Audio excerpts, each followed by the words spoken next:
The next incident in Abraham's life provides a counterpart to the previous story. Now we see a marvelous model of faithfulness in how Abraham acts. Let's look at faith in action again. Genesis chapter 13, beginning with verse 5. Lot also, who went with Abram, had flocks and herds and tents. Now the land was not able to support them, that they might dwell together, for their possessions were so great that they could not dwell together. And there was strife between the herdsmen of Abram's livestock and the herdsmen of Lot's livestock. Verse 8, So Abram said to Lot, Please let there be no strife between you and me, and between my herdsmen and your herdsmen, for we are brethren. Is not the whole land before you? Please separate from me. If you take the left, then I will go to the right. Or if you go to the right, then I will go to the left. And Lot lifted up his eyes and saw all the plain of Jordan, that it was well watered everywhere, before the Lord destroyed Sodom and Gomorrah, like the garden of the Lord, like the land of Egypt as you go toward Zoar. Then Lot chose for himself all the plain of Jordan, and Lot journeyed east. And they separated from each other. Abram dwelt in the land of Canaan, and Lot dwelt in the cities of the plain, and pitched his tent even as far as Sodom. As the elder family member, Abraham did not need to give Lot a choice. But he believes God's promise concerning the land, and so risks everything by permitting Lot to make the first choice. In the famine Egypt story, Abraham did not trust God's promise, so he acted rashly on his own, motivated by fear, with the outcome being disasters, curses. Now his trusting in God's promise makes him gracious and generous, and results in blessing. Abraham's actions produce consequences, but so too do Lot's. We don't have time here to explore his story, but note the tragic choice Lot makes here. Apparently his contact with wealthy Egypt and his own increase in net worth when he left there, thanks to Abraham's generosity to him, stimulated a taste for even more material wealth. So Lot makes his choice here on the basis of external appearance and selfish interests. It was well watered, the Bible says, like the garden of the Lord, like the land of Egypt. But Lot completely ignored the unseen spiritual reality. The men of Sodom, the Bible says, were wicked and were sinning greatly against the Lord.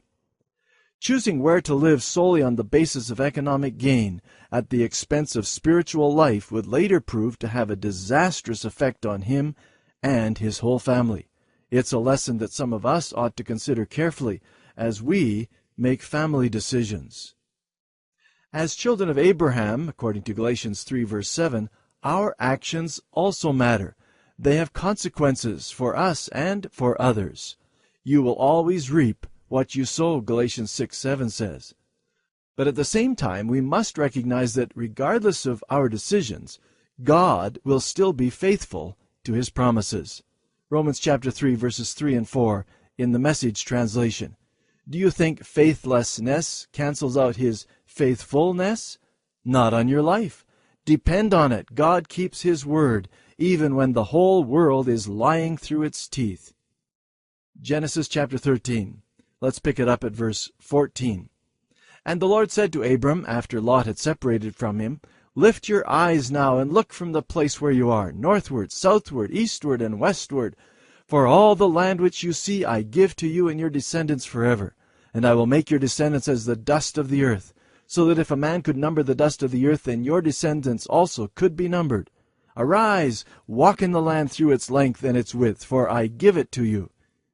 God now provides some additional wonderful details concerning what his promise to Abram will involve in terms of the extent of the land and the number of his offspring. Notice, Abraham was told by God to lift up his eyes and look. The one who in his dealings with Lot had refused to live by sight, but by faith in the unseen promises of an unseen God, was now told to look. St. Augustine wrote, Faith is to believe what we do not see, and the reward of this faith is to see what we believe. So, what does it mean to embrace the call of God? I saw a cartoon a while ago in which the pastor was addressing his congregation from the pulpit. I've stopped expecting you to make leaps of faith, but it would be nice to see a hop now and then. Leaping or hopping What's involved in the life of faith?